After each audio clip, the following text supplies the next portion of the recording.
उपमुख्यमंत्री अजित पवार आणि राष्ट्रवादी काँग्रेस शरद पवार गटाचे आमदार जितेंद्र आव्हाड यांच्यात ढेरीवरून जुंपली आहे। जितेंद्र आव्हाड यांनी अजित पवारांच्या वाढलेल्या पोटावर टिप्पणी केली।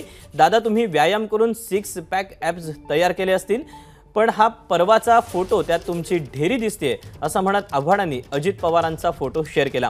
काही दिवसांपूर्वी अजित पवारांनी जितेंद्र आव्हाडांना टोला लगावला होता। काही लोक पावसात भिजून ढेरी दाखवतात असं अजित पवार म्हणाले होते। त्यावर उत्तर देताना आव्हाडांनी अजितदादांचा फोटो शेअर केला आणि यानंतर आता अजित पवार गटानेही आव्हाडांचा फोटो ट्विट केलेला आहे। काय जण गुडघ्याला बाशिंग बांधून कुठं काय फिरायला लागलेत, कुठं काय करायला लागले। संघर्ष, यार कशाचा संघर्ष?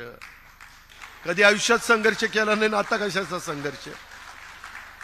हे जे काही प्रकार चाललेत किंवा काहींनी मुद्दाम वरिष्ठ एकदा पावसात भिजले तसा ह्यांचाही जोडीदार पावसात भिजून त्याचे ते पांढरा शर्ट ढेरी आली बाहेर, ती सगळं ते काय चाललंय, कशा करता चाललंय?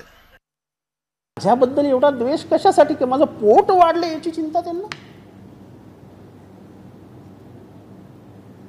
मला जर फोन करून सांगितलं असतं अरे जितेंद्र पोट वाढतंय, हार्ट अटॅक वगैरे करतील, जरा सांभाळ, तर मला त्यांच्याबद्दल प्रेम आदर वाढला असता।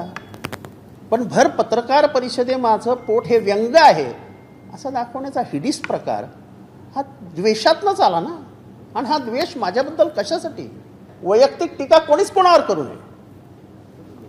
माननीय आर पाटलांवर जेव्हा टीका झाली ते कुठे जाऊन फुंकतात म्हणून, तेव्हा तो माणूस 24 तास रडला होता। त्यामुळे आरोपांचं ढेरी पुराण आपल्याला पाहायला मिळालं। एबीपी माझा, उघडा डोळे बघा नीट।